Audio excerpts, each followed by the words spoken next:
sports fans, this is Robert with WTP Sports Dudes here live for another edition of the Thursday Night Forecast. We're going to be talking about the college football playoffs, first round preview and predictions. I'm here tonight with my man Mossberg of Level Up Sports 10. How you feeling, Mossberg? Feeling pretty good this evening, man. Just thankful, as I just told all the guys, man, just thankful. Couldn't get any better than this, and happy to see all the screens popping off this evening on a Thursday night. We also got our man FanDuel Zaya or One Take Zaya in the house with us tonight. How you feeling? One Take Zaya. Man, I told you we rebranded, man. You know what I'm saying? Hey, make sure y'all tune in soon, man. We about a week away from really launching that thing. But what's good with the gang? Man, everybody good, man. Good to see you in here, Zay, man. I know you out there working. We also got our man post-game of the post-game 86 podcast with us tonight. He dropped a bomb on us yesterday with that Notre Dame talk with his two running backs going to the NFL draft. How you feeling post-game? Mr. Brown, how you doing, sir? Shout out to the gang. How y'all doing? I see you, Dougie Fresh. What's going on, SEC? One Take, Mossberg. Let's get it. Yes, sir. Yes, sir. For sure. We also got our man SEC Sean in the house with us tonight. How you feeling? Sean? Hold on. We see how you feeling. Right when you came to me, it hit me. We doing good. I'm gonna let everybody introduce real quick. I'm ready to roll. It's great to see everybody in here. Let you get the introductions. Before we jump into the chat, I'd like to take a minute before we get rolling after you introduce everybody. I got some stuff I want to mention. All right, cool. We also got our man Doug in the house with us. How you feeling, Doug? Feeling good, guys. You guys are looking good tonight, man. Appreciate you guys. Looking forward to this weekend. We got high school football playoffs and we got this college football playoffs, man. There's nothing but good stuff right now. So it's a blessing. For sure. We also got our man T1 of City League TV joining us as well. How you feeling, T1? Man, I'm just getting over this virus, man. It had me down since Sunday night. That's crazy you say that because it's the same thing here. Yeah. Just getting over it. So I'm feeling like God is good. Let's go. All right. All the time. For sure. Go ahead, SEC Sean. Hit us with what you want to talk about. Look, it's nothing to really talk about, just something I want to throw out there. Y'all all know I'm a big NASCAR guy. And, Christmas next week. If y'all remember the hurricane that hit North Carolina last year, one of the guys who took his own money and his own plane and helicopter and was delivering supplies to people that couldn't get them, Greg Biffle, died in a plane crash today with his wife, his son, and his daughter. Oh, wow. No, I didn't know there was kids, too. It was his whole family. They were trying to do some more humanitarian work. And so, I mean, I don't know. I'm not trying to be religious, but if anybody prays or does something, just keep that whole Biffle family in your prayers. He was a good race car driver. He won the 2000 truck championship and the 2002 Xfinity series. He won 19 races at the cup level, never won the championship, but he was a really good racer, but a better person. And believe it or not, as big as I am into NASCAR, Doug is the one that sent me the message telling me about it, and I had to go verify and make sure. So just wanted to get that out there. It's near at the Christmas time, that whole family has lost a whole side of their family. So just wanted to get that out there before we get on to bigger and more of this football stuff. Just, keep your family close. Yeah, that's crazy. The whole family. I don't like that. Mm-mm. And two other people that were friends of the family, but the main, yeah.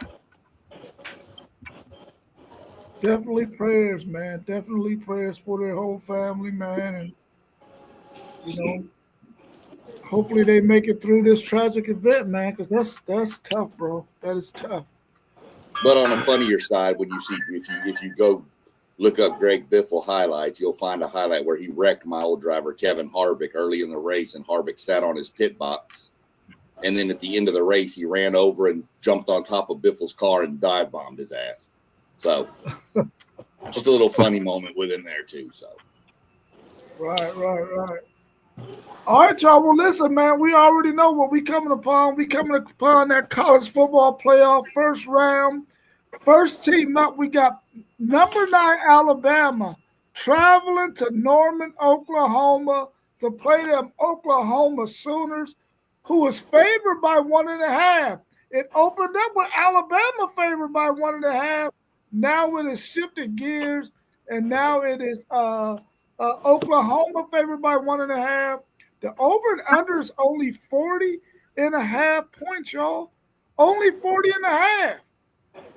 They talking about a 20-19 game or 20-17 game. They ain't thinking about them getting over 40.5 points, which means both of these two bums is playing some bum football. What's your thoughts on this game, man? I'm not excited about it, but I'm gonna watch it. What advantages does Alabama have over Oklahoma in this game? experience, playoff experience. Yeah, that's what I was saying. Disadvantage. I mean, even DeBoer has coached in it. I mean, if you think back at Washington, so That's true. That's my biggest advantage right there. I would say for Alabama, the advantages is in the passing game. I think the passing attack that they hold, we all know what it could be. Quite frankly, these past few weeks, we've been trying to figure out what they're going to do with the run game. We've been hearing a lot about the injury report on both sides, but I think that's the up and down that we've seen with the 1.5 one way, 1.5 coming the other way. But for me, in this playoff game, I'm looking to see if Alabama could take that edge back that they once had early in the season with Jam Miller healthy, actually having a run game, which Oklahoma seemed to start to gain access to and continue to get better at throughout the season. So I think Alabama has their advantage in the passing game. I know the Bower's experience, but I throw that out the window. I just think it's that passing attack that Alabama has. That's the advantage for me.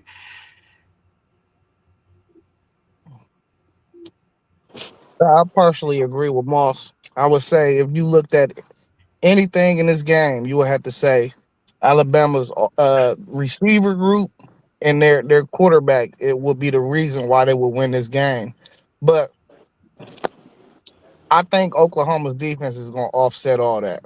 So if that's not the advantage I'm going to go with, I'm going to say Alabama doesn't have any advantages. I like that tape. Man, that's post game. You got any great thoughts? I know you've been looking and seeing the back and forth with this game. What's your thoughts on this one? Yeah, I'm with you, my man. I believe that if Alabama is going to have an advantage, it has to be that passing attack. For damn sure, it's not the running attack, but that passing attack with those receivers, and then and that quarterback, if they're able to keep a clean pocket and not have him under duress, I think Alabama can do some things in that with that passing attack. But that would be the only advantage I could see. Maybe coaching experience, as SEC Sean mentioned, but outside of that, I got all the check marks for Oklahoma. Yeah, I like Alabama. I agree with post game on the skill positions, the receivers and the quarterback. I think they got a huge advantage on there because Oklahoma offensively, man. I mean, maybe the biggest advantage for for Alabama is that Mateer just doesn't really do it. But I mean, he don't throw the ball very much, man. It's like I think he's under 200 yards for almost every game, or last like maybe 6-7 games. So I think the last time they played, I know Oklahoma won, but they scored, I think, off of 3 turnovers. So if Alabama just take care of the football, and I think they should win this game pretty, at least by a touchdown. But I don't think won't be a blowout. But so I think it's the skill positions, and I think it's Mateer. He's just not throwing the ball very well. So T1.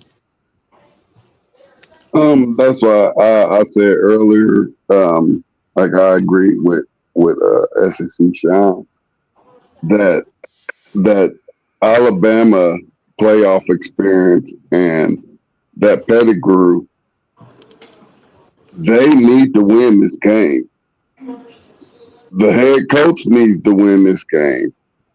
Alabama needs to win this game as a university to reestablish themselves as still one of the top teams out here. Now, they could go and lose the second game, but they have to win this game.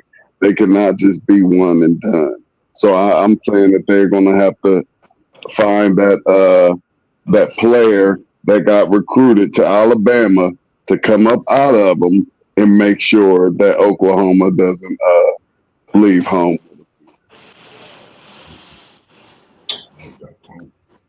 Yeah, one advantage I think that Alabama has is I think they got the perimeter guys to be able to throw some of the short stuff and force Oklahoma's defensive linemen, who are really what makes that defense go. Make them guys have to start chasing some dudes sideline to sideline, man. Get them guys tired out and go ahead and take advantage of the run game after that point. After you done made those defensive linemen, have to chase that ball on the perimeter. I think that's an advantage that they can take advantage of. And just don't turn the football over, and I think you beat Oklahoma pretty easily, because I don't think Oklahoma offensively is going to be able to score enough points. Even though Alabama's defense isn't that great, like we've seen in the past, I don't think they need to be great in order to beat Oklahoma, because I don't think Mateer really scares them. I think that as long as they protect the football, Alabama, that is, they can win this game pretty easily. It's just real quick. It's something that Doug mentioned about the 200 passing yards with Mateer. As much as I, do vouch for him and like him, I think the crazy thing is he really haven't had no game over 200 plus yards, really, except, when it comes to a tier team, is Michigan. If he can some way find a way to get in his bag and have that type of performance exceeding the Michigan performance, along with a rushing attack, I think this Oklahoma team can come out on top. But my guess was the first team to 75 rushing yards and winning a turnover battle. Yeah. Old Texas Tech man 9144 said Oklahoma lacking offense, and OU's nickname is Choke 'em Sooners. Hey, here's a great thing too. Everybody's been off for like 2 weeks, so a lot of those injuries, like, we should have some healthy players out here playing some good, solid football. Some teams didn't have 3 weeks off. Didn't have 3 weeks off. You know what I mean? So we should have some healthy players out here banging and clanging. Yeah, sure. Yeah. Do y'all think the team who runs the ball the best has the best chance to win this game? No, because if you can throw the hell out of it, you can win. Oklahoma has to run the ball. yeah. Alabama needs to try to run the ball, but Alabama could run for 60 yards in the whole game and still win. But Oklahoma has to run the ball. I agree. That's the main difference. It's not a matter of who runs better. It's one team has to and one team needs to try. I think though. But I will say this, a stat to remember. DeBoer has not beaten Venables. 0-2. That's it. I think the reason I say I think with the run game, because if Alabama had to sit back, if their run game is not clicking, if they had to sit back and pass, this pressure that Oklahoma brings, I think is different. And I think if you give them a few weeks to really lock in and look at that film from before and how Ty Simpson was, flustered and bringing all that heavy pressure, I think they must run the ball. I think it's the team that runs the ball best has the advantage in this. That's just because, Mateer's not getting 200, I don't think, when it comes to passing. And like you said, he had to have a crazy game in order to do that. So I don't think Ty can have a 300-yard passing game. It's possible, but I think that run game has to be going for him to even have 200 plus when it comes to the passing. So I think the run is a big part of this game itself. I think the defensive fronts is going to be big as well. I think this game is going to be methodical. I don't think we're going to see a lot of yards on both sides. And I think it's just going to come down to whichever quarterback make a play or two. So, and I'm curious to see at a program like OU, a team that hasn't been able to produce offense all year. Now that we're in bowl season, I wonder if they can find a guy that maybe redshirted that plays receiver that can come out here and make some plays, because we haven't seen it all year. And maybe it's on the roster and they was redshirted and it was just like, we're gonna hold you off into the playoffs or something. So that's what I'm curious to see. Yep. Yeah, I'm not sure about running the ball. Whichever team runs the ball is going to be the winner or is going to benefit the most. I think my main concern is that um, Alabama offensive line going against that pass rush of Oklahoma. Now, Alabama needs to try to run the ball, as SEC Sean mentioned, to keep that defense honest. But if they can't protect Mr. Simpson and they got him flustered and making turnovers, Alabama can kiss the baby.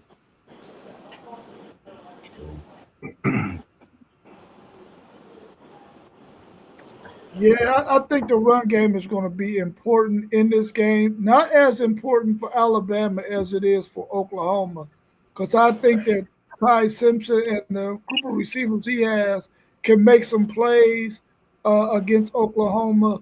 But I don't believe that Mateer's talent that he has around him can do the same thing that Alabama's talent around Ty Simpson can do. So I think it's very, very important for Oklahoma to be able to run this football. And if they can, they could definitely win this game if they can limit the possessions for Alabama. But I think they're going to have a hard time being able to do that for 60 minutes. And I think it's going to be a methodical game too as well, FanDuel said. I think the country believes that because the over and under is only 40 and a half. So that's not a whole lot of points in a game. If you got two teams that are playing at this level and they only going to get 20 and 20, that's not a lot of points. So I think this game is going to come down to if Oklahoma can run the football well, they have a really good chance of winning. But Alabama don't necessarily need to have to run the ball well in order to win. Quick question: Do you think Oklahoma can do similar things to what Georgia did to Alabama in the SEC championship? I think I'm trying. Absolutely. I think it's the fundamental fact that OU is playing at home too this time. They're gonna be running off of juice. I think the Crimson Tide in dangerous territory with this one. They coming off a lackluster performance in the SEC championship. They didn't throw for 250, and they still have no run game. So, man, this could be a game where Oklahoma and Mateer possibly go off. We just don't. like you say, Zay, they at home. That could be something to think about. You know, with Alabama's lackluster SEC performance in the championship.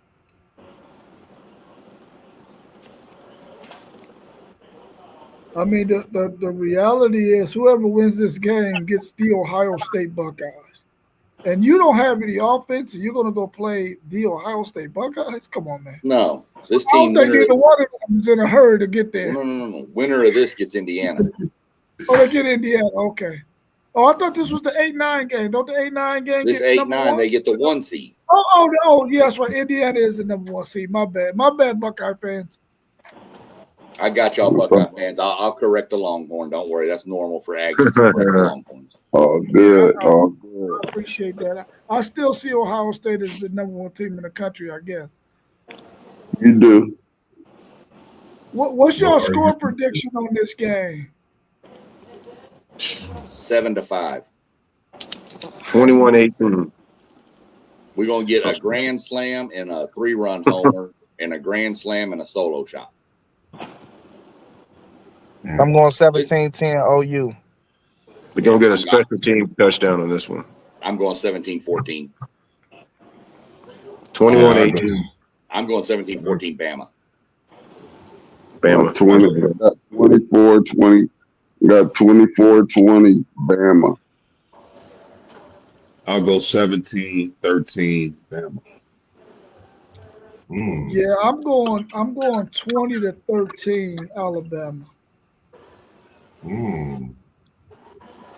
Blitz, Bama, blitz. I'm gonna go 30-17 OU. 30 to You 6. said 30? You said 30? 30-17 OU. They at home, man. They gotta create. This is the reason though, because it's like for me, they put up 7 points in the SEC championship, Bama, and I know I've been picked them a couple times this year. But this the thing: Oklahoma's at home.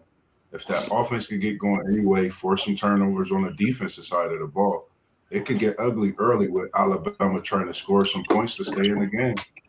You never know with them scoring 7 neutral site SEC championship. I know they didn't save it to go to Oklahoma and try to compile some kind of big game. I don't know. I'm going 30-17, Mateer to Deer.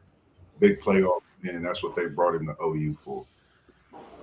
Majority of the times when we hit Moss with the come on, man, he's right. Well, with that score prediction, you'll be check your mail because John Mateer fan club is making you their number 1 person. They sure are.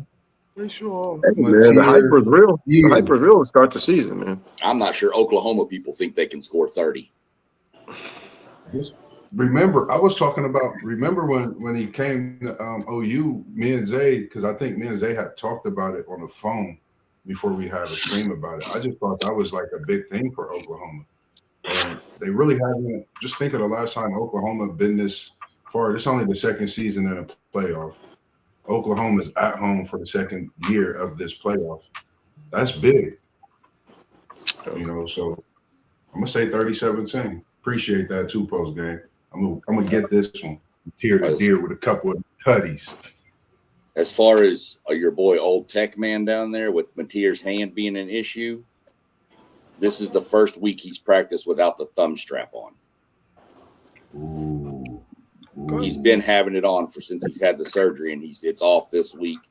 Jam Miller should be back, and there's rumors that LT Overton should be back also on the D-line for Bama.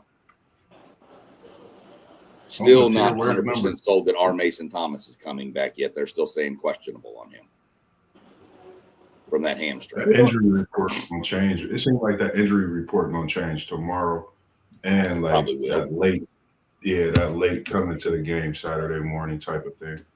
That's just the latest update I've got. Yeah, they're gonna need R. Mason Thomas. That's for sure. He didn't play in the first game. Yeah, well, I mean, they're gonna need him. They're gonna need him. Am I the only one with OU on that? Nah, Zay took I OU. went OU with you. 17-10. Yeah, he went like half your score. Old Texas Tech man, fan, he's saying 35-26. Shootout. Alabama. He's They're looking playing for that game at the fireworks. Cotton Bowl. I Hey, appreciate you, Texas. when I look around the country though, this Oklahoma defense is a top 4 defense. Oh yeah. Yeah. Oh yeah. You Easy. you got to score. I think you got to score at least 20 for real to feel comfortable winning. That's the truth. That's the truth, Zay. That's It's the not truth. Their easy defense scoring is that gonna keep them in it. 21-18. What I got? Yeah. What's your thoughts on number 11, Tulane, traveling to number 6, Ole Miss, who's favored by 16 and a half, y'all. 16 and a half. The over and under is 56 and a half. When you see a spread like this, is this the indicator that the group of 5 just don't need to be there? Absolutely. Yeah, absolutely. Absolutely. I mean, I get the rules is the rules, but I just don't think they belong. They Um, don't. They're not ready for prime time. I'm with you. Everybody in here seen Boys in the Hood, right? Mm-hmm. Y'all want to see a dead body? We're gonna see 2 of them. Man. Oh man, I like that interpretation. I think for me, I'm thinking about Boise State, what they did to Oklahoma, and I'm thinking about the same Tulane team who did something special against USC. But I'm also thinking that this Ole Miss team is coming out with a foot on everybody's neck. It don't matter who they play. They coming out with steam. I think they have a little something in them from what they've been dealing with, especially the senior class. I think they come out, they stump a mud hole. Like you said, post game, I think we're gonna see one of them, and it's gonna be in the tunnel. It ain't gonna be in the alley. It's gonna be straight in that tunnel. And you know how they did down there in Mississippi.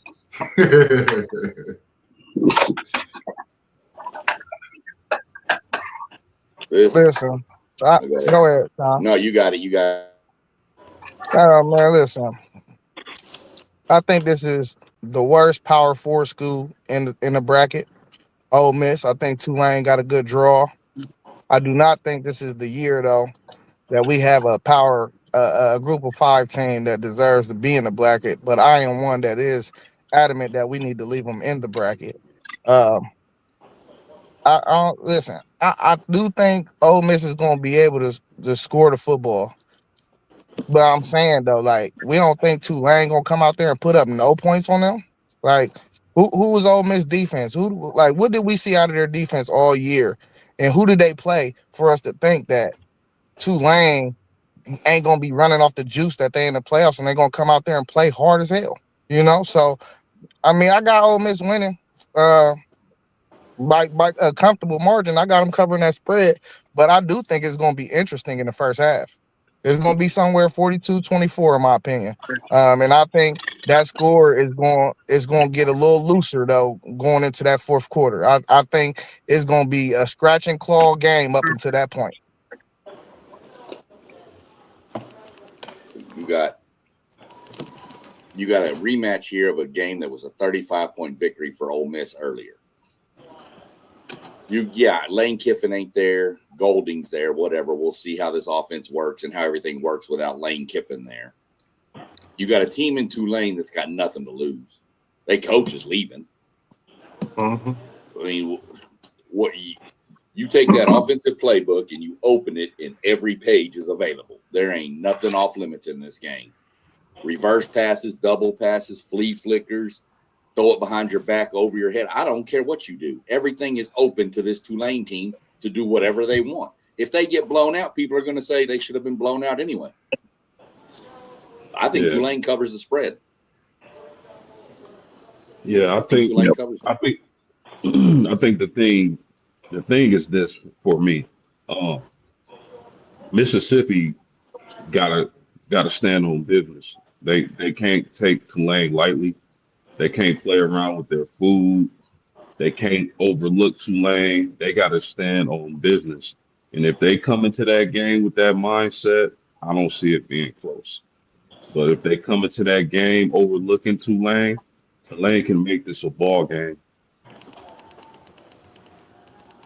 Yeah, no, I agree, man. I think Tulane can definitely make this the ball game just because all what's going on over there at Ole Miss, with the coach leaving and all that other stuff. But their quarterback over there, I don't know if this is true or not, but I think he was granted a 6-year. I don't know if that's true, but he's going to hit the portal, don't you think?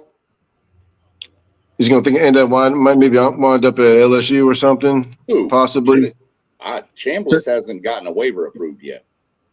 Are you sure? He's applying for it, but nothing's been approved as far as I know. Okay.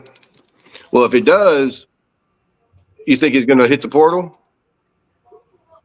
Go to LSU? Because where's his head going to be at? What I'm saying here. Because I think, if he does decide he wants to leave and he plays in this game, I mean, who knows where his head's going to be? And like you said, Sean, Tulane ain't got nothing to lose, man. They got a bunch of hungry kids from Louisiana, Georgia. They got a kid from Ohio, Springfield, Ohio. A couple kids from Texas. So I give Tulane a fighting chance to at least cover the spread. I don't think they're going to win, but I think second time around playing Ole Miss, I think they might be able to at least keep it close the first half and hopefully at least cover the spread. That's what I'm thinking. He's applied for the waiver, but it hasn't been granted yet. Hasn't been granted yet? Okay.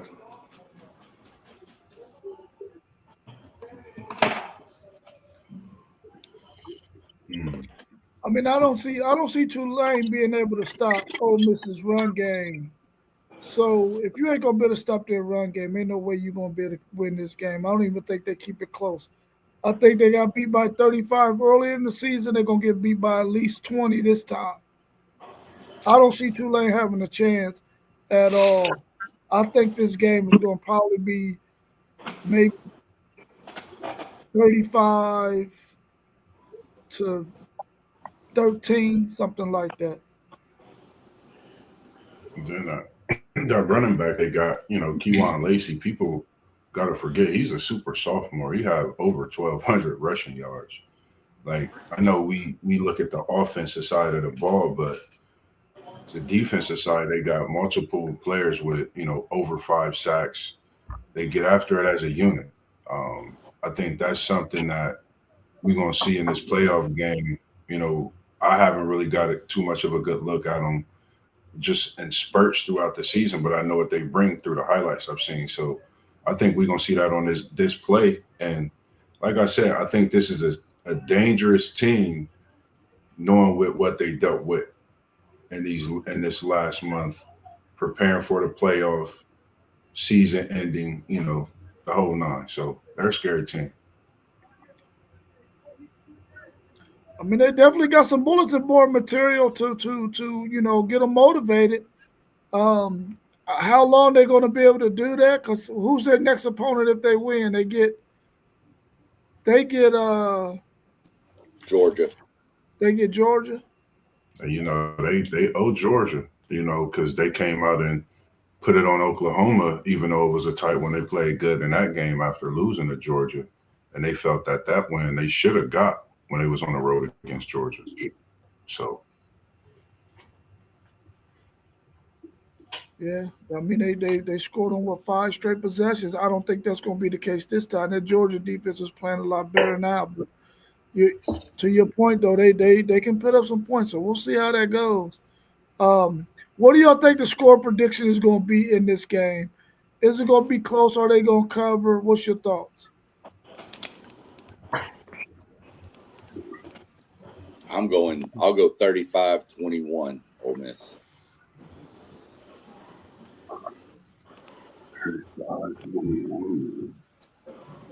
Yeah, I like the rushing attack from Mississippi with Chambliss and that running back. So I'll take it 34-10.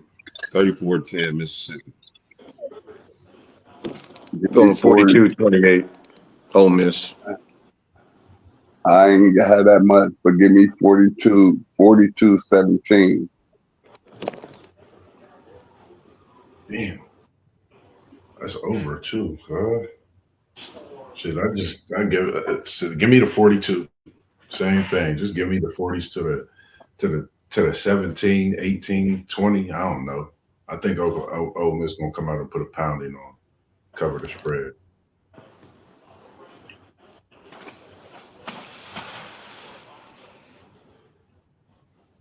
What you guys say? Yeah, I already called my score 42-24. Oh, I didn't hear you. So the next one, I was about to say the next Hold one on, we got we up.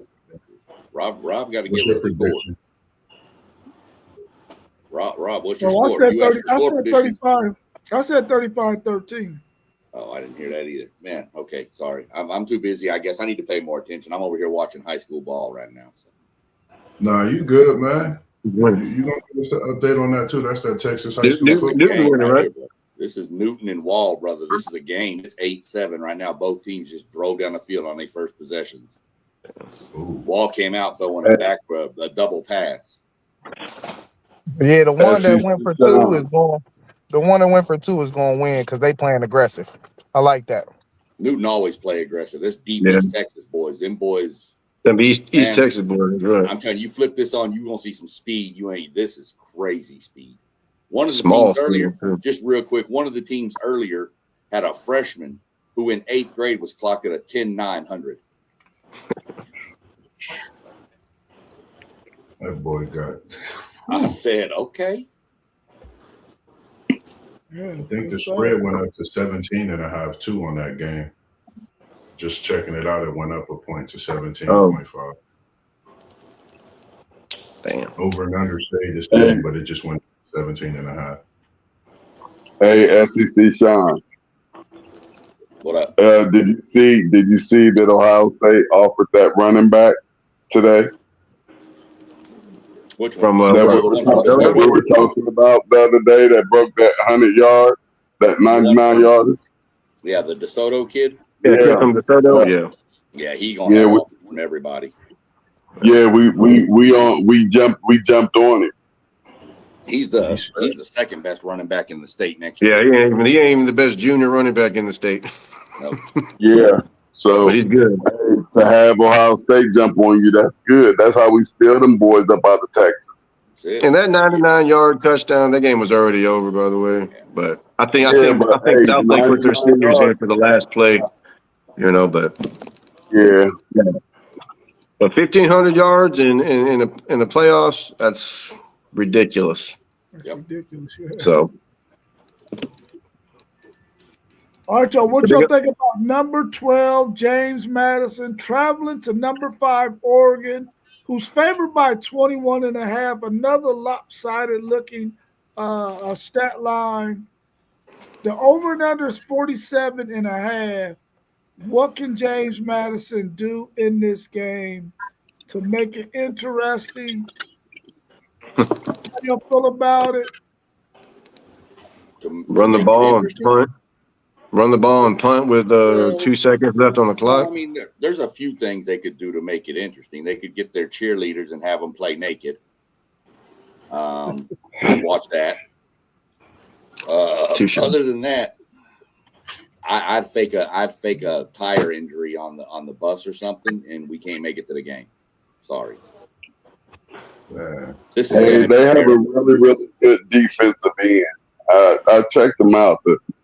The guy's pretty good. I forget his name, but if he can cause some havoc, he can make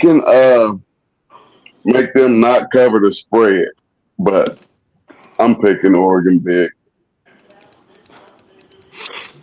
I feel more confident in this game being a slaughter more so than the other one. I can't say it enough. I think the world of Dante Moore. I think that receiving core is getting healthy from what I've heard. I think Oregon could be a sleeper team in this here players ball. And SEC Sean, man, you crazy.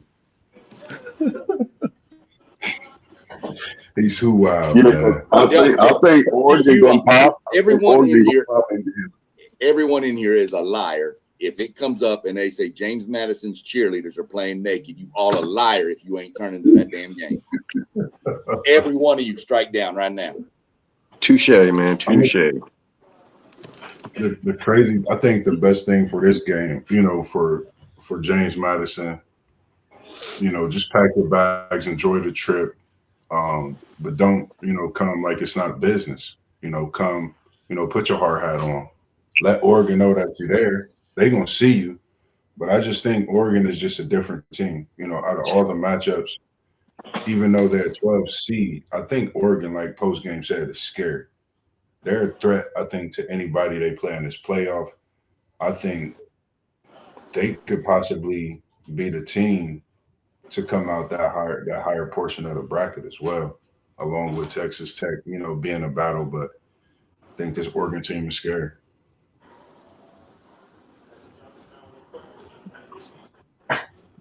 Yeah, it's no chance for James Madison. Zero. Yeah, that's how I'm feeling. I mean, enjoy the experience, especially those seniors and everything.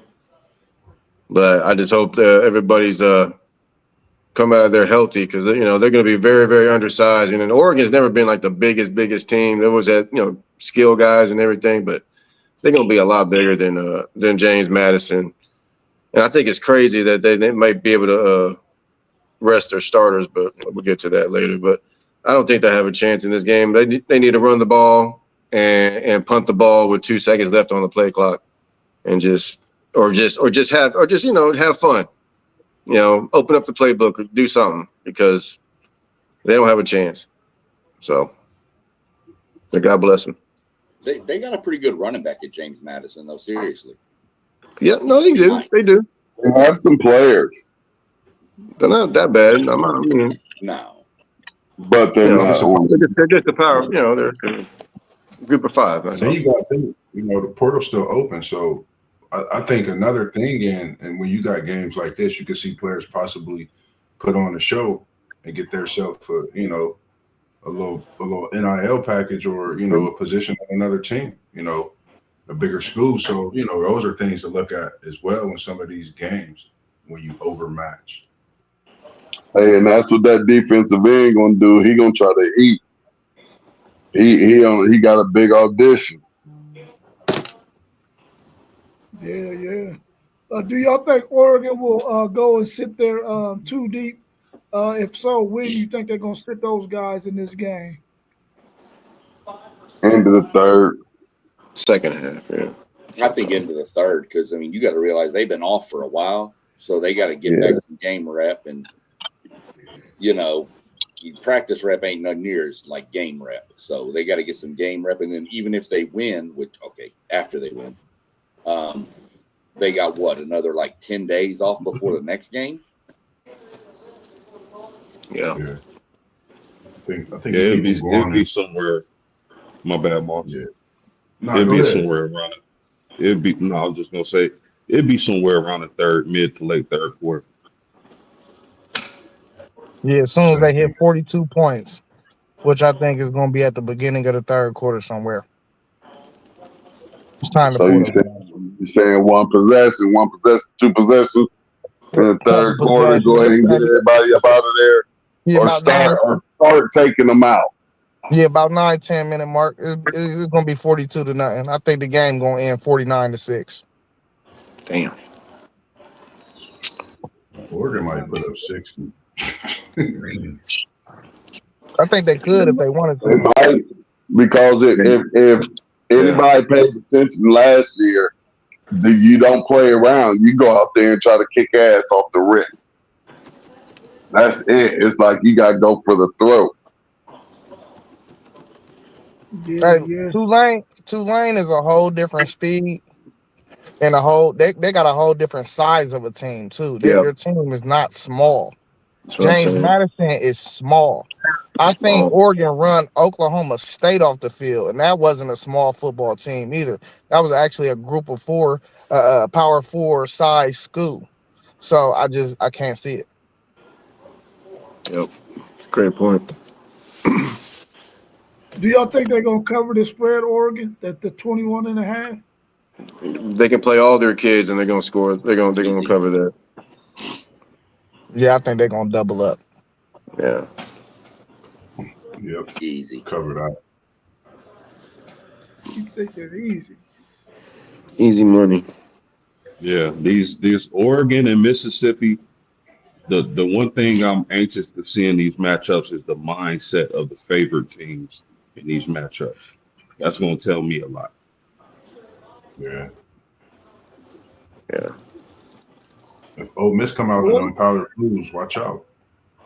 I think Oregon is gonna come out focused, man. I think Dan Lanning's one of those coaches that this may be the hardest week of practice. You know what I mean? He's not gonna let them get unfocused and have this anything close happen. He wants to play a lot of kids, I think, in this game because you get a chance to actually rest your starters, which I think is just crazy to me in a playoff game that one team might actually have a chance to play their 2s and 3s while these other teams have to go bang heads for 4 quarters. Man, that's just weird to me.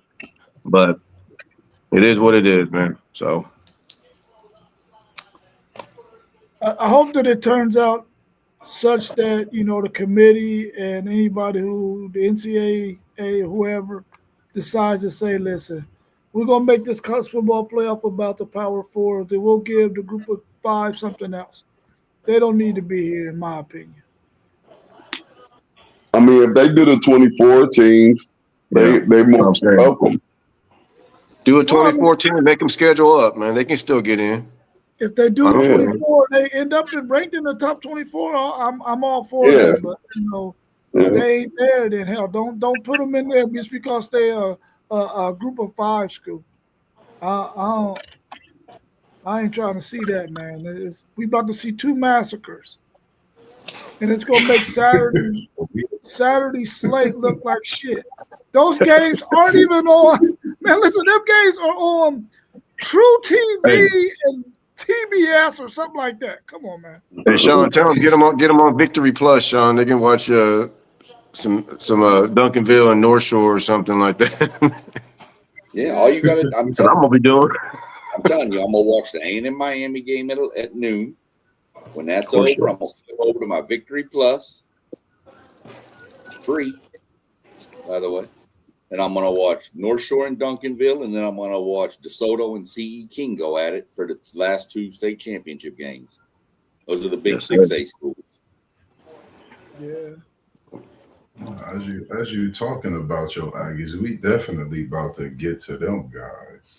Yeah, go. Skip. Yeah, we about to get to them like right now. Number 10, Miami, traveling to the 12th man to play the Texas A&M Aggies, who's favored by 3.5 in this game. The over and under is 48.5. How important is that 12th man going to be for Texas A&M in this game? Man, I think the 12th man is going to be bigger than we've known. I think this is a year where we really had to see that 12th man. You got two teams really. If you really look at it, they could really be number one, minus the losses that they had, based on the teams that they have on paper. You're looking at a battle. So, for me, this is really. I really can't get my prediction for this one until Saturday. I think you're looking at a complete game on both sides of the ball. I think you both looking at, great quarterbacks respectively. Beck, he has championship experience. Reed being the quarterback he is. They both can, throw interceptions. But defensively, I think that's where, me personally, I'm looking at this game. So, it's still up in the air for me right now. Right now, I have it as a pick 'em. I want to go one way, but it's going to be tough to go either way right now as of today, at this very moment. Yeah, that home crowd is different for Texas A&M. That's one of the loudest stadiums. Their fans is nuts, and we know that because of SEC Shine. We know that firsthand. But yeah, I favor A&M in this game. especially if they're able to create pressure and with that crowd noise get after Carson Beck and force him into some turnovers.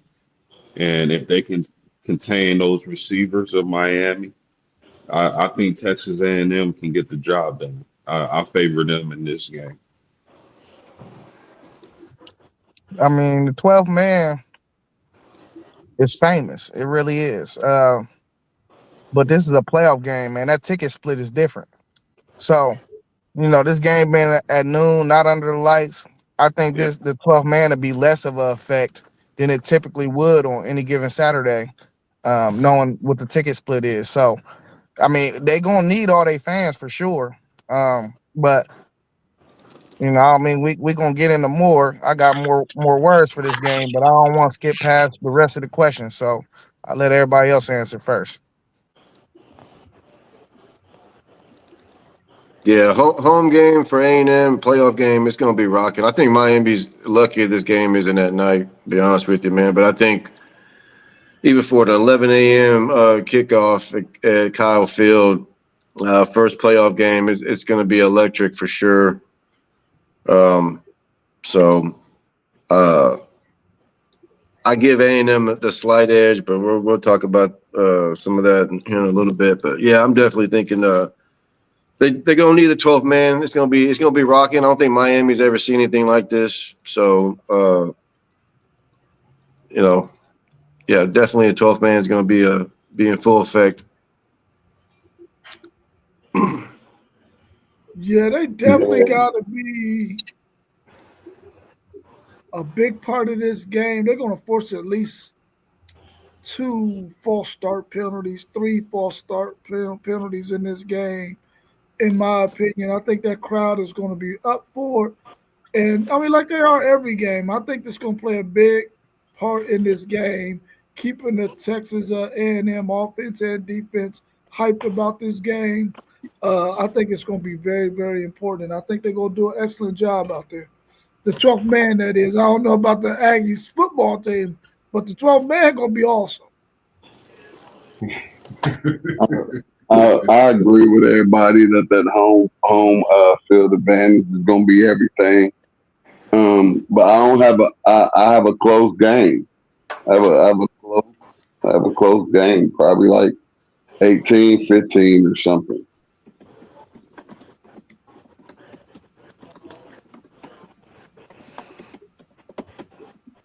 Mr. Aggie himself. How big do you think the 12th man have to be in this game for you guys? How big do you think it is? And I'm gonna take that. Let me take my score back because I forgot that they be giving up points and stuff. They be playing around. So this might be a 28-24 game. Hold on one second. I'm not. It looks like that they've stopped that whole like 70-30 split now.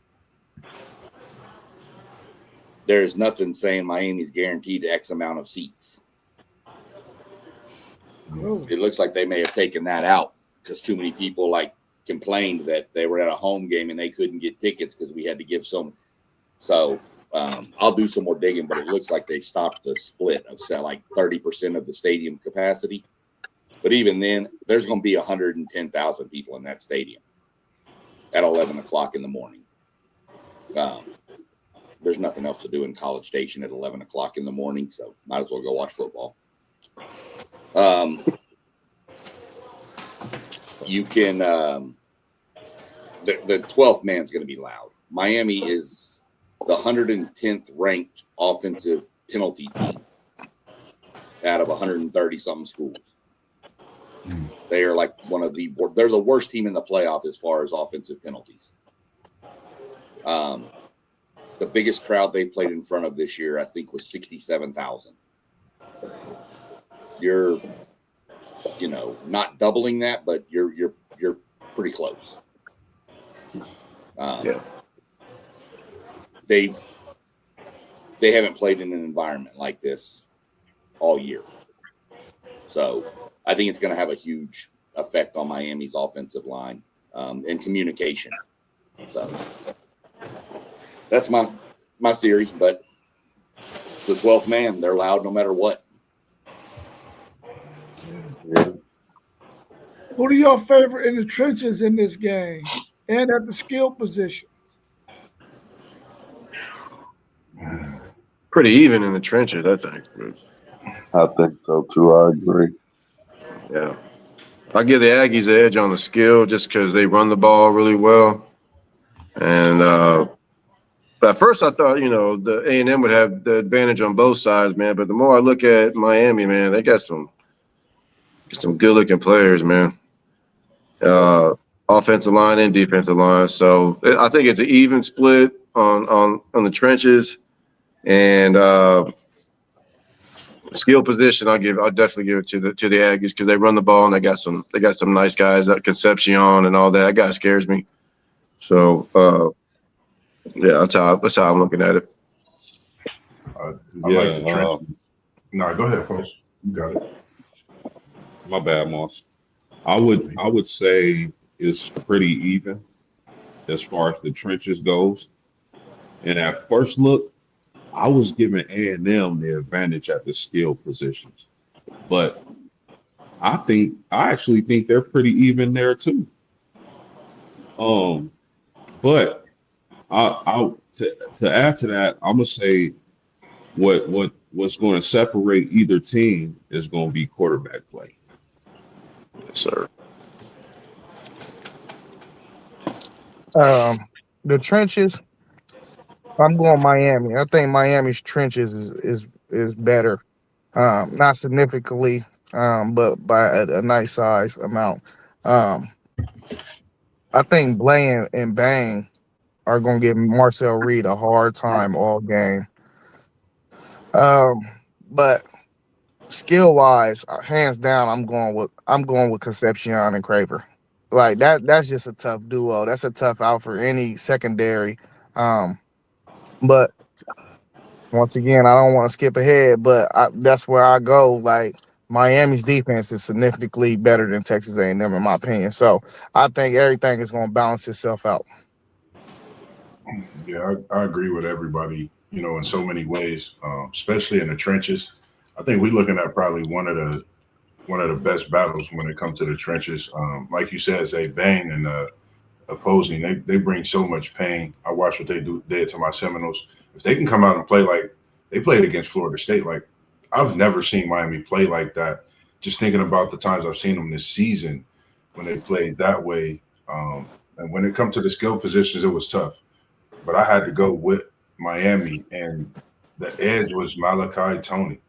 Just think, I know last year they talked about Ryan Williams and his age, him coming in, but Malachi Tony would be playing for a high school state championship right now, I'm sure. I mean, he reminds me of a Percy Harvin for Florida that they had years ago. So I think having him, having Golden, having that experienced quarterback with two championships we can't forget about, I think that's a big factor, having that in your backfield to your disposal. So I'm going with just the slightest advantage. Not that Concepcion and Craver does not bang out, and then you'll have Zach Moss back as well. I mean, have Moss back at the running position. So I think, man, this is definitely going to be pretty even. But I like Miami slightly with having Malachi Tony as that key factor.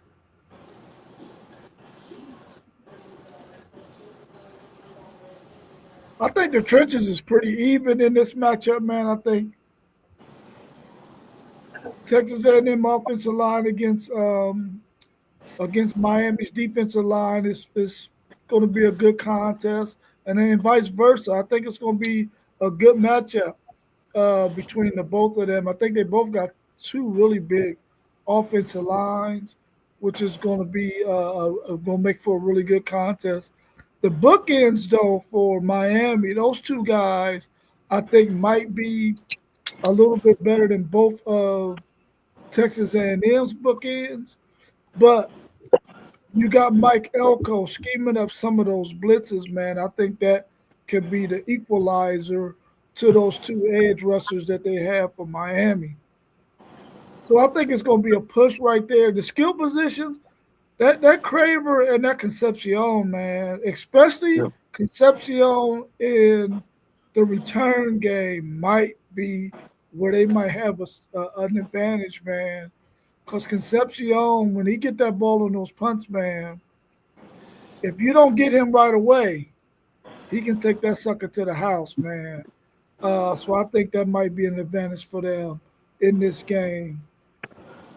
But the game got to be played, so we're gonna see. But I think it's pretty much even all the way across the board for both of these teams. They both got talent. They both got good offensive lines. They both got good defensive lines. But I do agree with Van Dulzea. I think that Miami has the better defense, though, overall.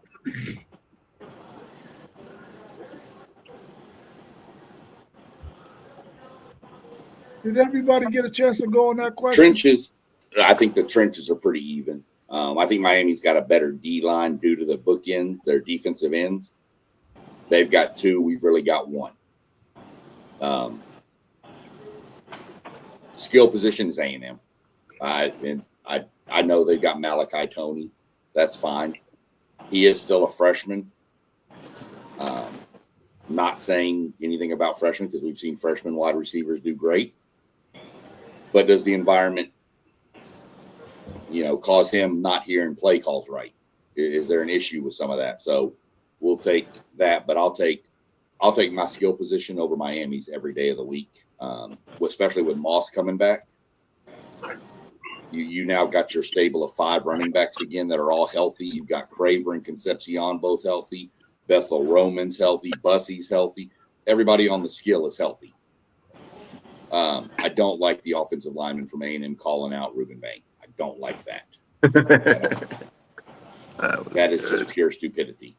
That kid is top 5 draft. And yeah, you're telling him that you're not scared of him. Well, you better do something then because you called it out.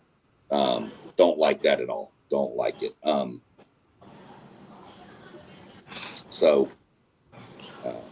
The edge in the trenches, Miami's defensive line. I think their defensive line's better than our defensive line, but I think our offensive line is better than their offensive line. So I'm calling it a push, and it's close. And then I'll take our skill positions. Because like Moss, you said, how are we going to nullify that pass rush? Run the ball. Screens to Craver and Concepcion. Quick hit slants that nullifies a pass rush. So don't forget your quarterback's legs also. But that's the other aspect. So But remember, pick Miami. I knew he was going to pick Miami. He ain't going to pick A&M ever. Remember the key thing you just said that they called out Bain. We know the type of athlete, the type of IQ that he has to know certain things, to go study film, and one thing we talk about is the break that they had. They had 2 weeks off. I think Miami is the type of school that they're playing Florida State's music at the loudest capacity and trying to figure out some way to be that 12th man even in practice. That's going to be something to prepare for. So just knowing some of those things, I think, it's going to be a game within a game as well. That's something to look at, Bang versus some of the check down calls when they get it out the Moss, and, just some of the small things, I think, play a big factor with that. Well, just remember, Moss, that last year, A&M wasn't even as good as they are this year. The quarterback from Missouri said, it's not that loud at Kyle Field. And then they got rocked 41-10. And then Nussmeier said the same thing coming into Kyle Field. And then Marcel Reed just ran all over him because LSU had about 8 false starts. So you can play your music as loud as you want. You can't emulate that 110,000. Right. Great point. That's true. What has to happen for Miami to win, and what has to happen for Texas A&M to win? And then we'll get to some of the questions that are in the chat from my man, Texas Tech man 9144. Yeah, for Miami to secure a victory, I think they have to limit turnovers, limit stupid plays, self-inflicting wounds. They have to play solid football. And on the road, that's going to be very difficult to do. But if they do that, they can secure a victory. For A&M, I think we talked about it. It's nullifying that pass rush. SEC Shine touched on some ways they can do that, and confusing Beck to a degree, get him uncomfortable in that pocket because we know he's a statue. If A&M is able to do that, the crowd can play a factor, then they'll win this game. Yeah, I I think. got the same keys for both teams. Mhm. Whoever turned the ball over is going to lose this game. Same keys for both teams. Yeah, I wholeheartedly agree. That's exactly what I had. Turnover battle. I think the turnover battle is key. Um, we know Beck could give it up. We know Marcel Reed could give it up. But the question is, who gives it up? Who makes those, plays for the opposing team to turn over the ball? And I think that's how you sum it up with this game. You're looking at probably the most even battle in this first round.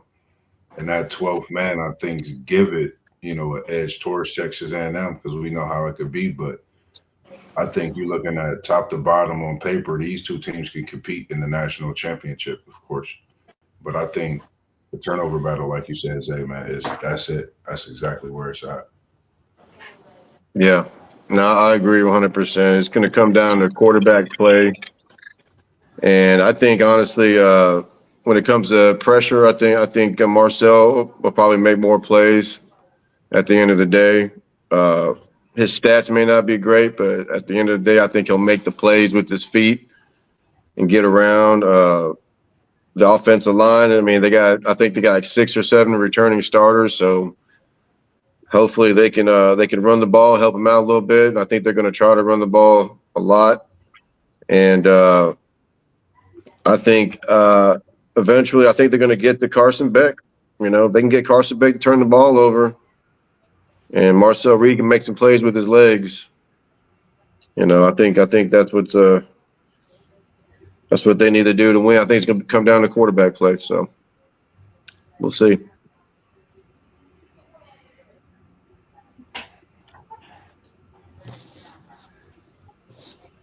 Um, A&M needs to run the ball. Need to run the ball. If A&M runs for 150 yards in this game, they'll win.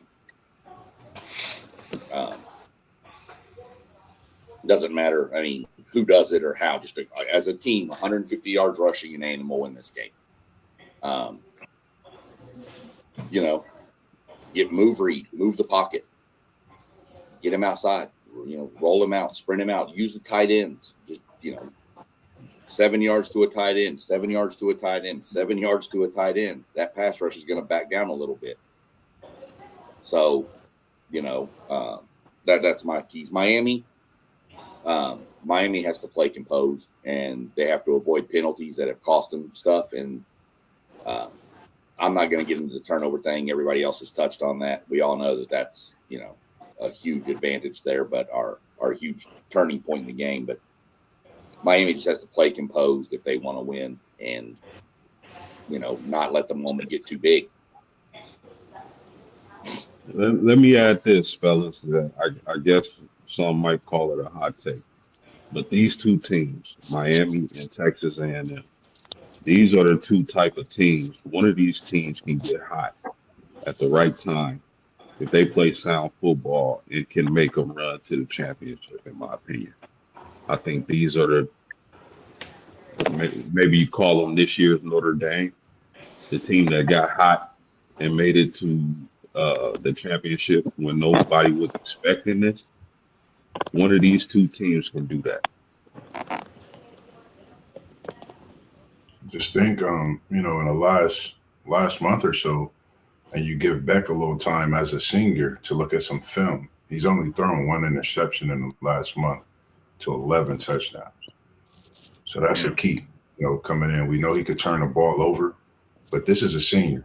He has a chance to get him a third national championship. I mean, he might go down at some things if he could pull something out, a rabbit out the hat. You never know, but that's just something to keep in the thoughts of what Beck is doing this last month, but what he's done in his years in college football as well, and what he could possibly do. He get this game, I think, to talk a build. Even though we know what that next opponent can be, but why not talk about it now? Yeah, for Miami, I really think that they got to be able to keep Carson Beck's pocket clean so that he can have time to throw the football and survey the field and get the ball in the hands of his playmakers. And I think they really need to have a series of plays where they make sure they get the ball in Malachi Tony's hands as much as possible. Let that young man go out there and cook because Texas A&M they can give up some points, man. So I think that they can take advantage of some things with Texas A&M's defense. As far as Texas A&M is concerned, I think as long as they got that two-headed monster at running back with Le'Veon Moss and Ruben Owens, they can really make things easy for Marcel Reed to where he doesn't have to make the kind of plays that he needs to make. I mean, that is going to force him to have to make in order to win this game. I think if they can stick to that run game with those two guys, he can find Craver, he can find Concepcion, he can find those other wide receivers, man, to really make this game relatively easy for Texas A&M. And I think that's probably what they're going to do.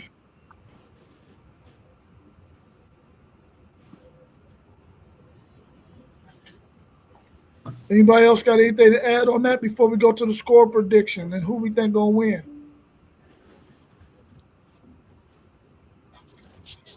All right, so what's your score prediction in this game and who's your winner? I think the fact that Texas A&M is at home, we know that stadium gets crazy. Um, they had a lot of time off. They've been working on some things. Uh, I think I think I gotta get an advantage to A&M. I think they're gonna win this game. I'm gonna call the score 27-20. And the Aggies get the job done.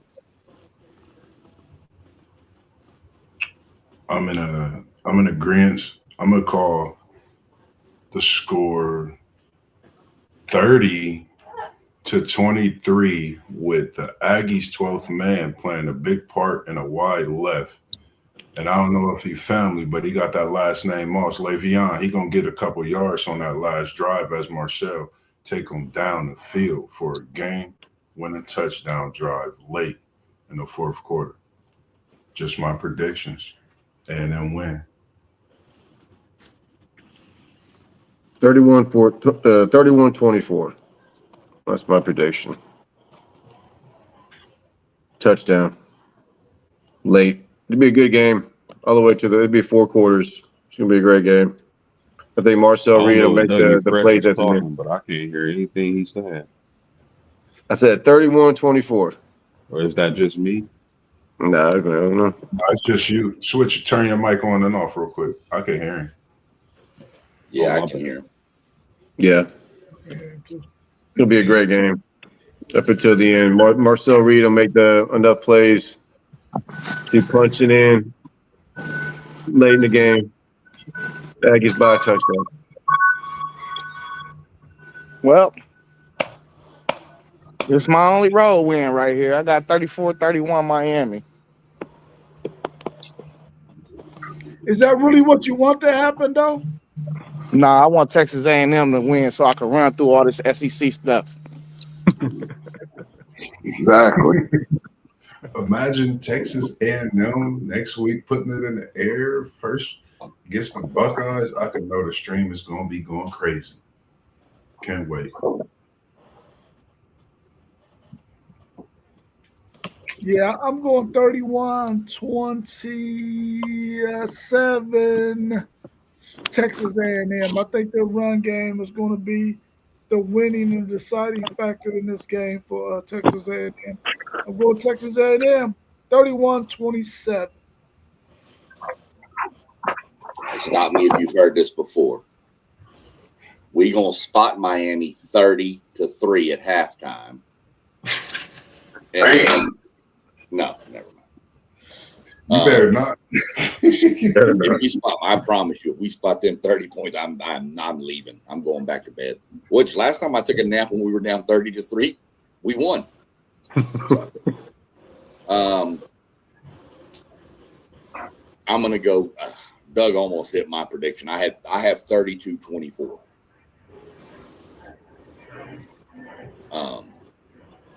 That's what I've got going is 32-24. I think. I think it's a back and forth kind of game. I think maybe A&M gets the lead, gets a stop, and then is able to, as I like to call the 4-minute offense, just run the ball, first down, just chew the clock down, and walk off the field and get ready to head to the Cotton Bowl. Damn. Okay. Well, let's get in this chat a little bit, man, and see what old Texas Tech man 9144 got for us. He says, speaking of NIL, if Sorsby doesn't go pro, he's coming to Texas Tech. How likely do y'all see Sorsby ended up at Texas Tech? And would he be the quarterback that you would really want to end up at Texas Tech out of all the guys that are out there? Morton gonna be there. He ain't gonna start over Morton. Sorry. Morton's been in that system. Wait a minute, hold up. Morton still got some more eligibility? I think he's only a junior. Might be a sophomore. Are you sure? Let me look. You keep going. That dude is old, man. That's an old dude. I think he's got another year. They letting them play 6 years out here, man. It ain't fair. Man, I think Graham Morgan was there when Sam Ellinger was at Texas. Right? It ain't fair. I'm trying to tell you. Yeah, Diego Pavia, you got everybody thinking they're going to get 20 years in college. Yeah. Man. Whew. I don't know. That's tough. I think Sorsby, I can't remember. I had predicted some of the quarterback carousel in the group chat. I don't know. That's a good thought, knowing his leadership and the way they passing game is. They kind of sit in a spread type offense. And money talk. So that's something to think about as well. He's a senior, but I still think he's got a year left. I think he's got that super. I think he's one of the last, like the super seniors with that COVID year. They're talking about his backup is going to transfer out. He might be a super. No, well, he might be. I mean, he's taking the Pavia path. Good Lord, man, what is going on here? Wall is up 25-8. Wow. What? Say that again? What the hell are they running over there? They've had a pick six. They had a punt block for a touchdown against Newton. Them turnovers, man. Them turnovers, the game within the game that you can't coach. That just happened. Yeah, well, and Newton has about 85 penalties already, false starts. They can't line up right. Oh, my God. They're young. Newton is very young. So. Well, Wall's undefeated, right? Yeah. They're undefeated. Yeah. Well, since his girlfriend committed on the volleyball side, I think it's only right to go there, make that. His girlfriend did commit hey, listen, there. You heard what Shaw said about them cheerleaders going out there. Hey, listen, you gotta chase the tail, bro. You gotta chase the tail. I'm tuning in just for that, Sean, just in case James Madison cheerleaders. Well, I've looked it up too. Everybody is safe. I've looked it up. They do not have male cheerleaders. Well, the thing for unless me you is, like that, I'm not saying nothing against nobody. No discrimination.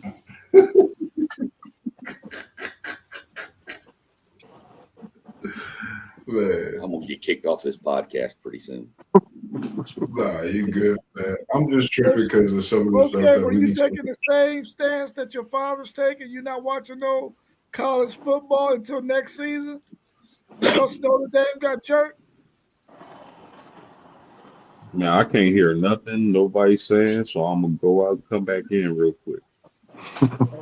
Right? Good to see you win as well, Papa Yeah, Whitmore, man. We appreciate you and even birthing your great son, Post, man, to bring him to what we do, man. Great guy, and can't wait to get back Breaking there. news. Breaking news. Texas A&M women's volleyball team just swept Pitt to advance to the NCAA final. Yeah, I was watching Nice. some of that earlier. That's nice. They're probably going to be an all SEC final, A&M and Kentucky. Hey, Rob. Will Muschamp is back, man. What are you shaking your head for, Rob? I was going to ask you that question about that later on in the show. They canned a What bunch was of he people. They shaking? canned Wait, hold the on. defensive I said it's gonna be coordinators. A&M. Hey, I said man. it's going to be A&M Kentucky, and you're going to start shaking your head no. Wait. So Texas already lost? Yeah, they lost to Wisconsin. Oh, they lost to Wisconsin. Okay. Yeah, y'all got that. It's all right, man. Well, I mean, Hey, It's gonna be all right.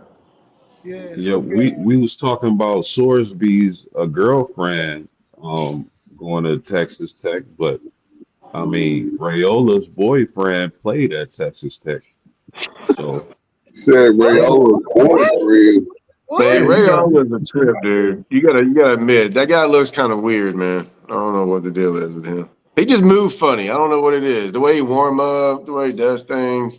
He do Didn't the he He's got a Patrick get weird. Mahomes. yeah, Pat Oh, Mahomes you played talking at about He's Tech. Mahomes? exactly like that. oh man, you had Post, man. You had me scratching my head with that. Yeah, Pat Mahomes played down there. Y'all know that's where Rayola want to go. Yeah. Right. Old Texas Tech man, 91-44. It ain't Let us happening. know. Who you want, Sorsby or Rayola? Not He Rayola. wants Thursby. He wants DJ Lagway. Sound like he won KV Bryant. He's Well, mentioned him coming out of about high 4 school, times so he tonight ain't about how gonna they recruited him. Yeah.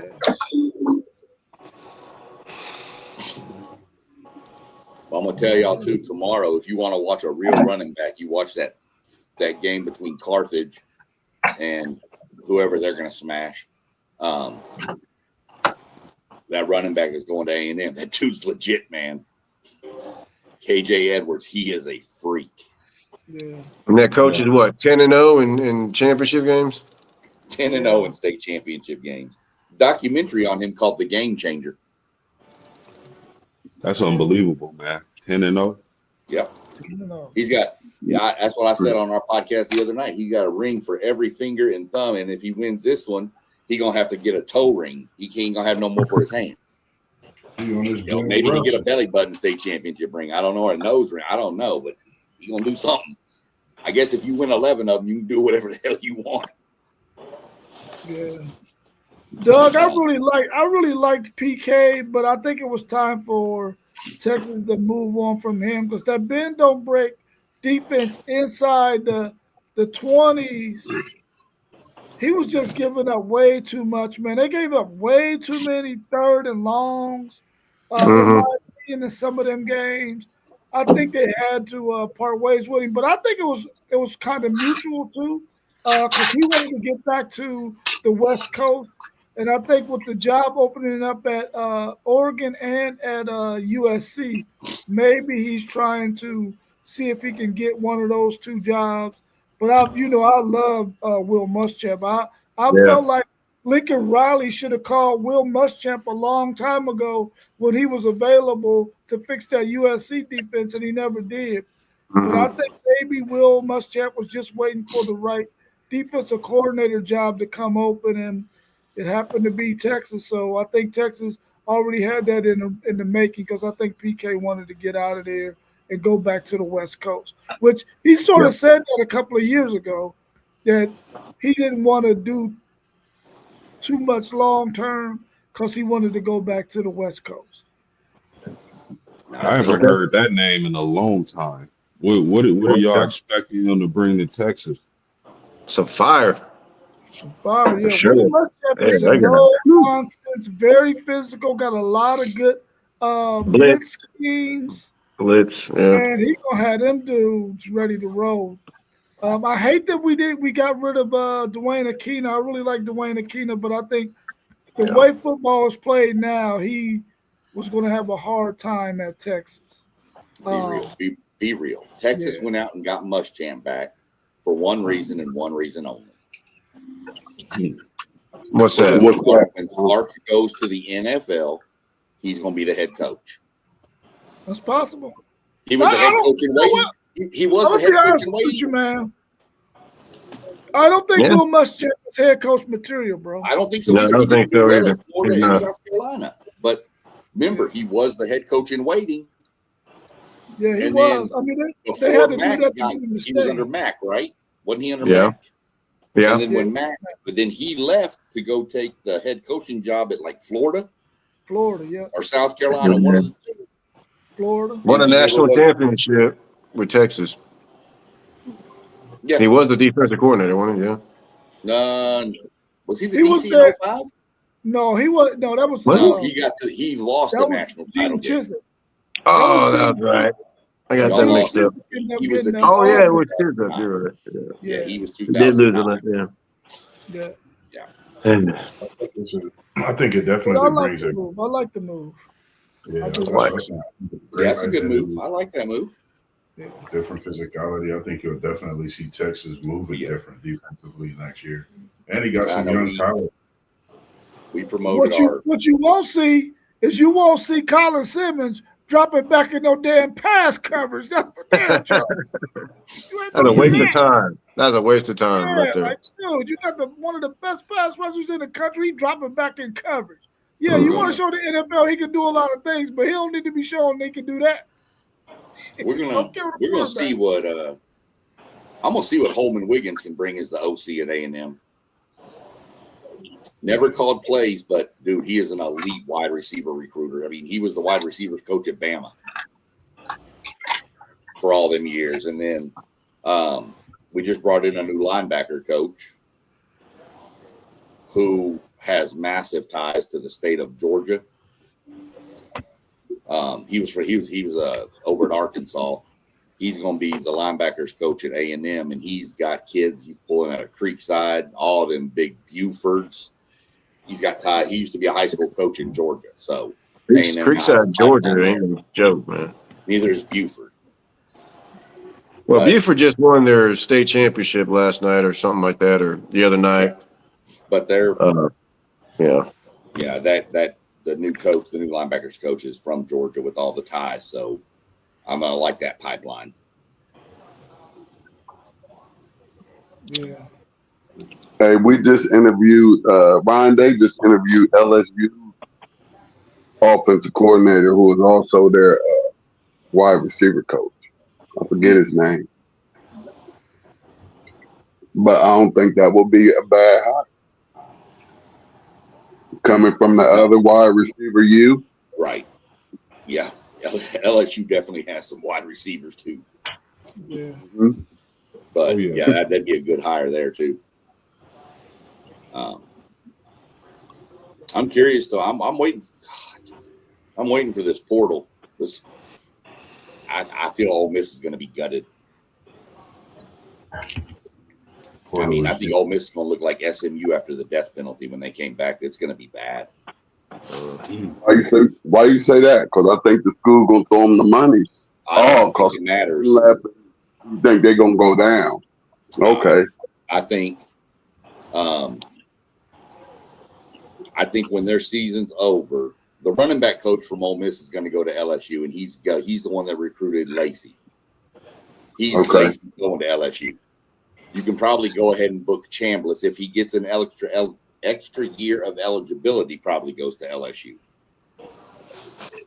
I just think you're going to have a bunch of kids leave, and I think it's going to affect. I think it's going to affect Ole Miss for a couple of years. Did Ole Miss hire their coach already? Did they already hire a coach? Who, Ole Miss? Who? Yeah. They promoted their DC to the head Oh, they're coach. DC. Yeah, okay. That's yeah, why well, somebody asked me the other day which coach is under the most pressure in the playoffs, and I said Pete Golding from Ole Miss.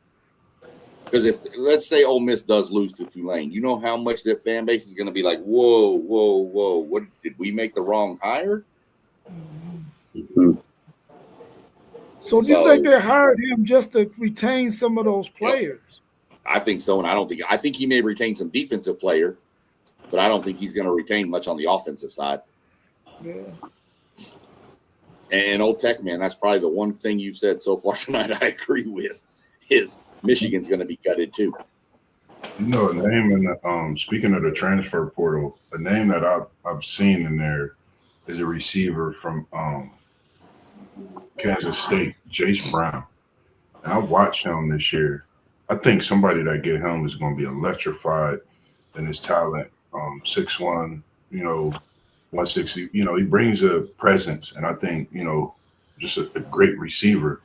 Just thinking about the transfer portal and watching some of these players. So I'm definitely waiting to see what else comes out in that transfer portal myself. But just a name I keep sitting and oozing, looking at it every day, like wow, So Sorensby as well. The NIL is making way so far. We see. Here, the next question is either team going to have enough people to play in the bowl game with Michigan and Texas? Yeah. A lot of guys out in Texas, man. Texas will be fine, but you're right. Why is Ethan Burke not playing? Is he getting drafted or something, or is he just not? Okay, good. Get drafted. I think Ethan Burke has some nagging injuries too that he wants to sort of like get healed up before the combine. Got him, Anthony Hill, Taffy, Muhammad, and didn't one of your wide receivers go into the portal? Moore? He's going to the NFL. No, he's going to NFL. He said he's going to go to the NFL. He was Moore's going to NFL. It was either portal or NFL. I swore I saw one of the receivers from Texas, Moore or something, was going to the portal. He was either going to go in the portal or he was going to the NFL. He decided he was going to go to the NFL. Okay. Yeah, our receiver, Rogers hopped in the portal. Yeah. Oh, yeah. I think Zay mentioned he expected him to go into the portal. Yeah, so did. Yeah. There's probably going to be about another 8 to 10 guys from Texas that are going to probably jump in the portal once this bowl game is over with. Yeah, we had a long snapper go into the portal. Well. Yeah. Hey, snapping the ball is very important on extra points. It is very important. It is. Very important. Tell me about it. Extra points, field goals, all that. I mean, that's probably the one position in college football where the guys should have unlimited eligibility. A long snapper.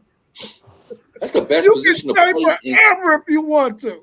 That's the best position to play in all of football. You don't get hit. All you got to do is snap the ball.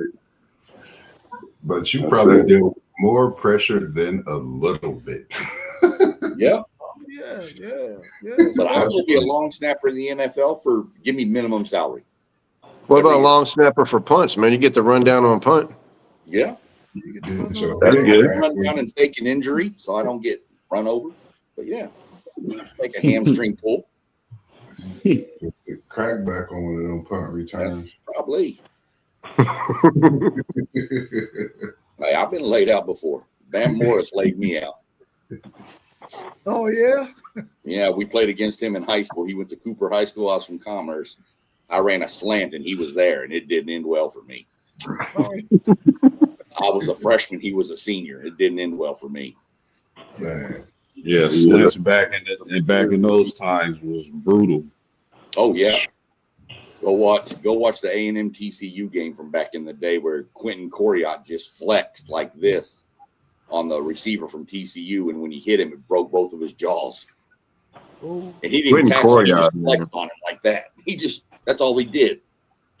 Who did he play for? The Colts or something like that? He played for the Colts, I think. The Colts. Yeah. God, that guy was a monster. Yeah, I go watch the Ryan Clark footage, man, of when Ryan Clark used to play. Like, it's just crazy how he used to hit people, man. Like, every time I watch that video, I just watch it at least twice. Like, he was probably the DB that you would love to have that you hated to play against because you know he gonna put a licking anytime you come to the field. This will date me. The DB you didn't want to run up against in my mind, two of them, Ronnie Lott and Bill Bates from the Cowboys. Bill Bates was one of the better special teams guys too. That's where he started off at. Yep. Yeah. I was a Bubba McDowell guy, House of Pain, man. Used to know that. He's also extremely famous for getting run over by Bo Jackson, or Herschel Walker won him as a freshman. Just trucked Bill Bates when he was at Tennessee. Yeah. Hey, y'all can't mention hard hitting physical safeties without mentioning Psycho Bob Sanders. Tatum. He said Jack Tatum. Yeah. Yeah. No, he said Jack Tatum. Yeah. Oh yeah. Oh yeah, for sure, Jack Tatum. Yeah. That's who you got to talk about. Somebody that smacking them heads off. What was the name of that show back in the day the NFL put out? It was like the NFL Crunch Course or something like that. Or Jacked Up. I played that for some kids one time where the D lineman's coming through and the quarterback's there and the D line just grabs him by the face mask and throws him to the ground. The quarterback was like, "You can't do that." And I was like, back then you could. You could back then. Yeah. Yeah, there is rumors that Underwood is going to hit the portal, but I mean we don't know yet. But there is rumors that he's going to hit the portal. Old Texas Tech man, 9144. Everybody believes he's going to hit the portal, and I think so too. Yeah. He already said where he going. They already said he going straight to LSU where he was supposed to go from the giddy up.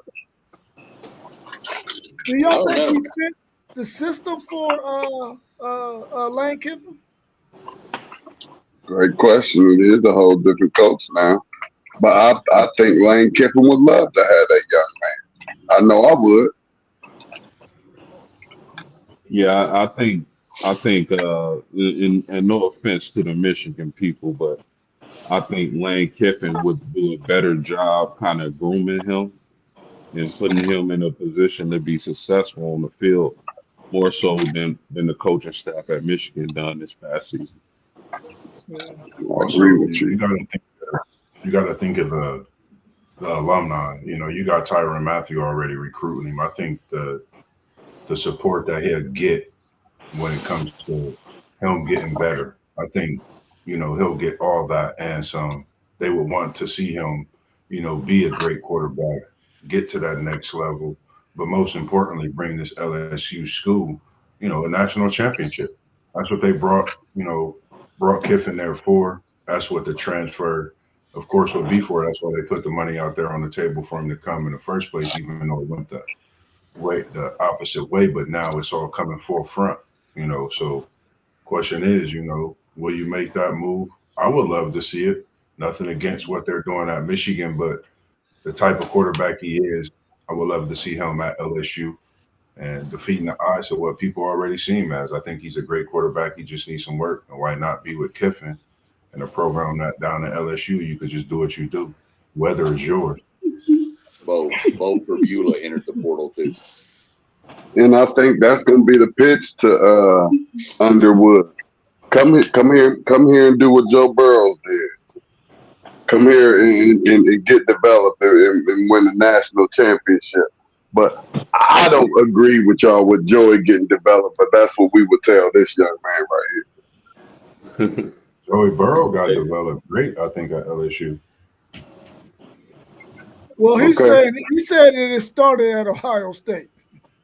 Man, listen. You sat for 3 years behind C.J. Stroud and Justin Fields, and you think that you didn't learn in that quarterback room? All of those quarterbacks went off to the NFL.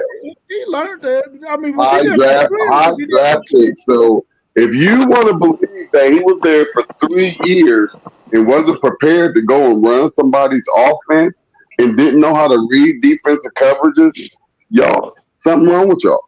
No, that's not what we're He's a saying. very intelligent quarterback. He's been ready to play since he was a freshman.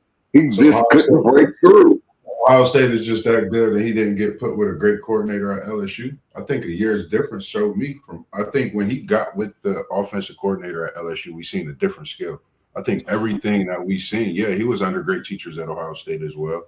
Yeah. I'm a big fan of Burrow, but I seen a total different Burrow once he got to LSU and played them years at LSU. You know, from me seeing him in the spring at Ohio State. I see the same Burrow right now in Cincinnati that I saw in Columbus. I saw him. Y'all didn't see. Y'all don't see our players like we see. I saw him. Spring game, and he was able to play. He was able to play any year. He could have been a starter. Any year. Everything was always neck and neck. Had to just beat him out. This isn't about spring game that year. He got dogged. He didn't get no shot. This is my point is, if you go watch Burrow his first year at LSU, he was not good.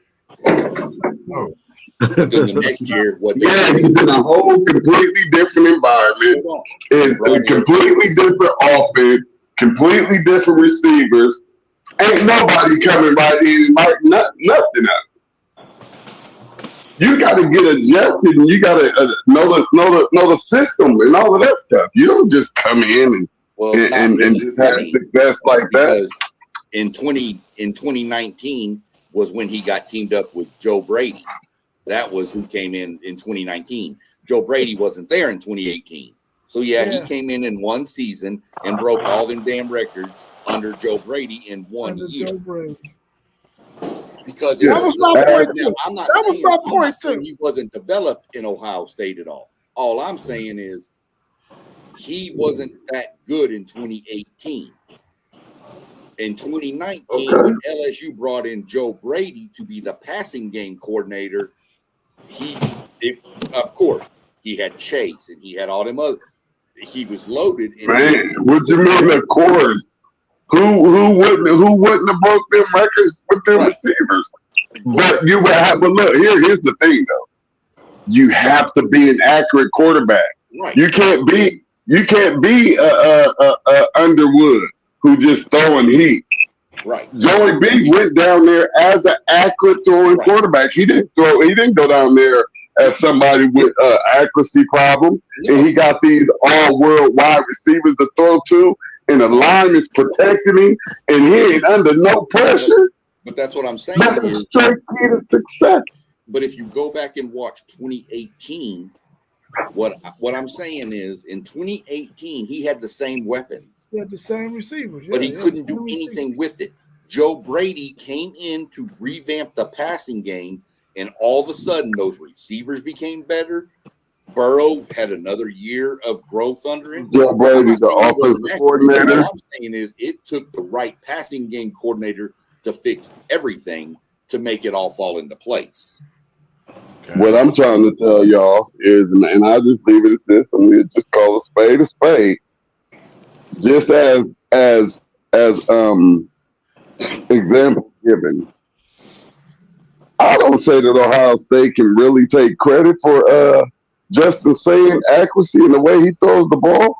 Now, this is the school that, the only school he's played for. He been doing this since high school. He can do this.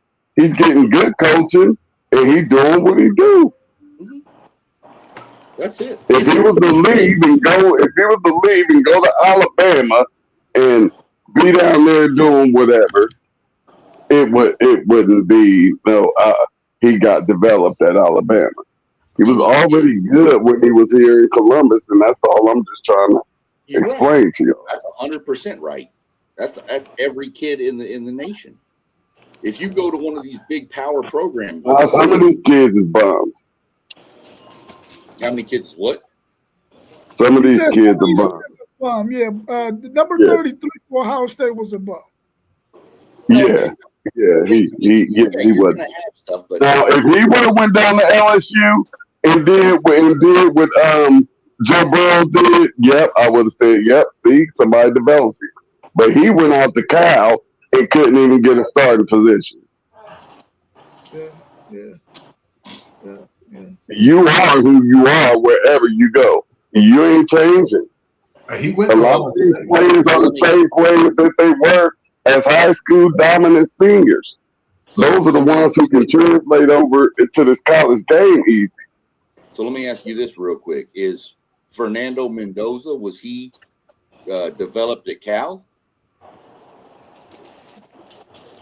I really don't. I'm gonna say that he learned the tools that he needed to be this successful in Indiana at Cal, and he got put in a beautiful system. Yeah. Like a lot of times, you just have to fit the system. You could be a great quarterback, but be in a bad system. Right. I think he got put in a better position at Indiana. I don't know. He got put in the best position of his life. Right. So that's an understatement. I can't say he came into Cal with that same skill that he possessed now. This is 2 years at Indiana. You come from, you're a Heisman Trophy winner. Here's your dark horse transfer. Bo Perbula is going to enter the portal from Missouri. Don't be surprised if he winds up at Vanderbilt.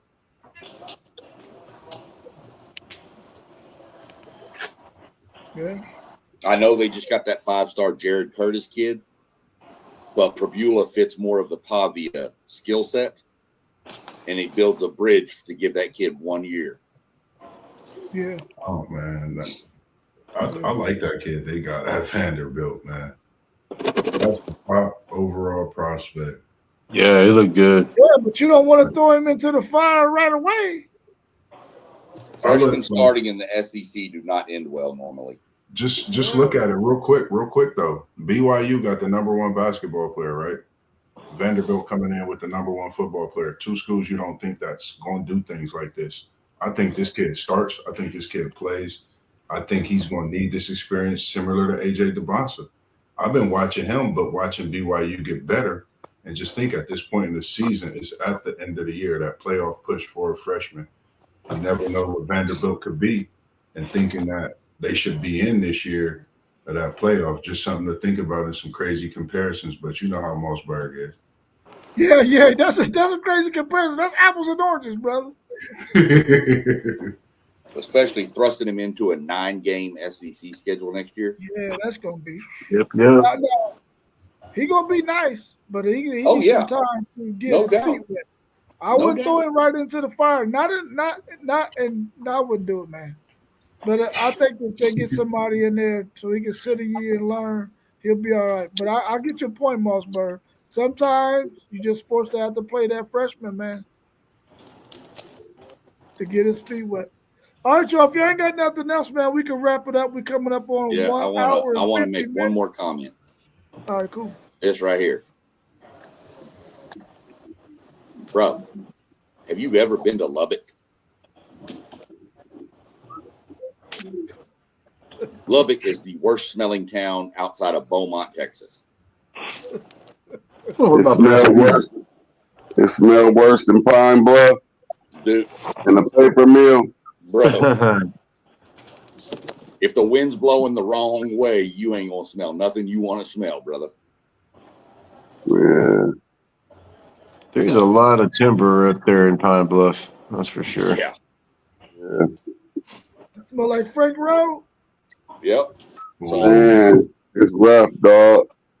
That ain't good. I'm gonna go finish watching. Like you say, the wind blow the wrong way. Yeah. It's a rough. If y'all haven't, man, just go on. Make sure y'all check out the conversation with Mossberg I had yesterday with Gage Brown. One of the best ones yet, man. It was just a great overall conversation interview, and we're gonna be doing some things together as well, and bringing him to introduce him to everyone also in the coming months. Once this weather break as well. Make sure y'all tap in to City League TV, man. Tomorrow, Friday, we don't give y'all no no whereabouts of where we're gonna be till we post it up on It's already ready for tomorrow. We got a big one at Walnut Ridge and Afrocentric. We got another one on the north side up at with Northland and Linden. That will be a great one to cover, but I know I'll be at Walnut Ridge and Afrocentric. Man, if we get somebody at that Northland and Linden, that we might be able to do some things, because that's the north side bang. What'd you say, Moss? That's the one I'm gonna try to get myself, was that Northland at Linden. I've been talking to quite a few people. Northland is a school that I've been communicating with a lot. Linden as well, I need to communicate with more, but I'm gonna definitely try to be there tomorrow for that one, and I believe it is at Linden. Outside of that, man, it's just I think I want to say it's at Northland. okay. I'll let you know. Y'all enjoyed this good coverage for them youth. I'm gonna be locked in. Gotta watch that football tomorrow night. Oh yeah. Got one of my good buddies I used to work with down in Texas. He's a ref now, and he's actually reffing the Frisco Lone Star game. The night game tomorrow night, so I'm gonna watch that. I ain't gonna jump on Saturday morning. I'm gonna be getting ready for the game. So Yeah, I don't think I'm gonna be there Saturday either. I gotta work, man. but we're gonna work Saturday and Sunday. Not the Friday after Christmas, not the 26th, but the following Friday, the first part of what is that, the second or something of the New Year. Yeah. That first Friday in January, I'm gonna be running the next episode of our NASCAR series, and I'm gonna start breaking down more of the app on that podcast.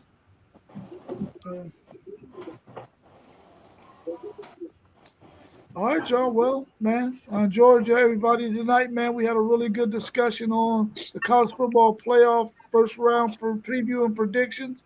Y'all have a good rest of y'all's evening, man, and hopefully we'll see everybody again on Saturday morning, those that can make it, and then again on Sunday morning, and we'll be back on Tuesday and Thursday as normal, and we'll sprinkle in something on Monday and Wednesday, depending on what's going on in the sports world. So everybody out there, enjoy yourself, and we out. Yep. Peace. Oh no, we was in the building. Remember Lubbock stinks. Yeah.